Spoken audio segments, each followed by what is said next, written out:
Matthew, Mark, and Luke are like snapshots. They tell us what Jesus did. But John is more of an x-ray that looks deeper into Jesus and what his identity really was. Instead of focusing on timelines or parables, John's gospel zooms in on the meaning behind the miracles. He looks at the I am statements, the divine nature of Christ. He does this so that we can see Jesus not just as a man, but as the Son of God. The Gospel of John is the fourth section of what some call the fourfold gospel, with four different voices giving perspectives into the life of Jesus. Christian writers as early as 185 AD understood there's not really four separate gospels, but one cohesive fourfold gospel. The Gospel of John was probably the last one written of the four, and it was written in view of what the previous three had already said.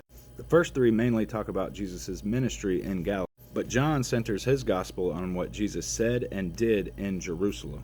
Matthew shows us how Jesus came from Abraham through David and is the promised Messiah. Mark shows us how Jesus came from Nazareth and was a true servant.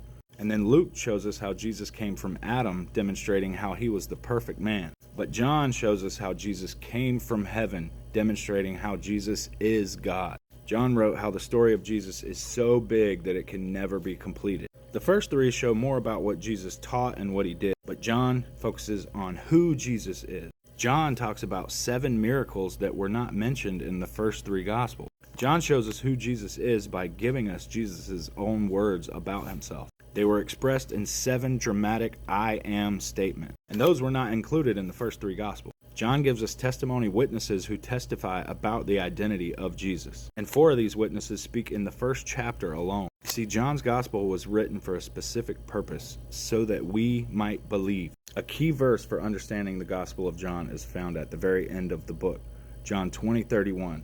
But these are written so that you may believe Jesus is the Messiah, the Son of God, and by believing you can have life in his name. The oldest surviving fragment of the New Testament is a small fragment found in Egypt of John 18. Now this was dated well before AD 150. Now that indicates wide circulation across the whole Roman Empire within just a few decades after Christ. John's gospel is so simple that even a child can enjoy them, but his statements are so profound that even a philosopher cannot fathom them. So get ready, because tomorrow we dig into John chapter 1.